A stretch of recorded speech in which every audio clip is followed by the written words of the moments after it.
L'innovation au sein de Butagaz, c'est très important, mais d'un point de vue innovation utile pour le consommateur, utile pour les collaborateurs Butagaz.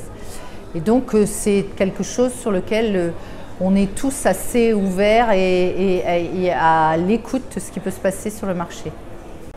Alors pourquoi on a lancé Lisa? Pourquoi déjà on a commencé à démarrer ce projet avec Lisa? D'abord parce que le conversationnel, on a vu que c'était quelque chose qui se développait énormément, que Butagaz a une stratégie omnicanal, donc l'enchantement du client chez Butagaz, il passe par des choses très basiques, dont le choix du canal pour entrer en contact avec nous, et qu'on voulait permettre à nos clients d'aller commander quand ils voulaient, la nuit, le week-end, à des moments où on n'est pas forcément disponible, et surtout aussi pouvoir capter et répondre très très vite aux demandes des clients à des moments où il pouvait y avoir des pics d'appel. En général, quand il a fait froid la veille, tout d'un coup tout le monde se met à appeler.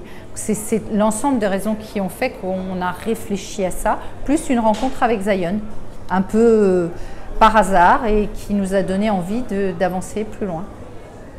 Alors aujourd'hui, Lisa, c'est une satisfaction. Oui, c'est une satisfaction, c'est même quelqu'un où, oui, j'ai envie de dire, pas quelqu'un, parce que ce n'est pas un humain, hein, c'est une assistante virtuelle, mais quelqu'un qui existe au sein de l'entreprise en complément de l'ensemble des conseillers clientèle humains, des canaux digitaux, du self-care, parce qu'on veut proposer ça à nos clients.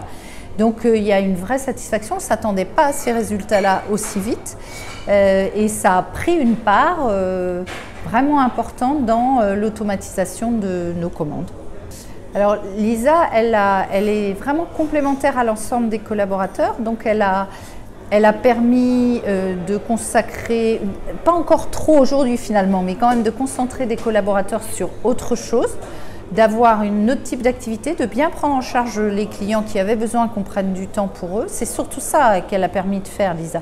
Elle a permis d'automatiser une partie des choses, mais de garder surtout, et ça fait partie de notre stratégie, on n'a jamais fait Lisa pour diminuer les humains, on a fait Lisa pour permettre aux humains de se concentrer sur des missions à plus grande valeur ajoutée. C'est la stratégie de Butagaz aujourd'hui.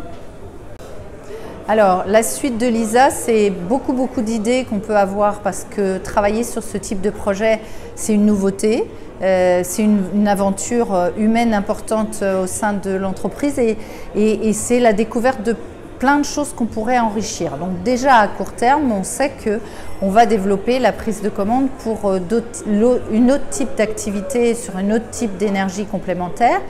Et puis après, sans doute, apporter des services qui sont en lien autour de la prise de commande. Et demain, j'espère beaucoup d'autres choses.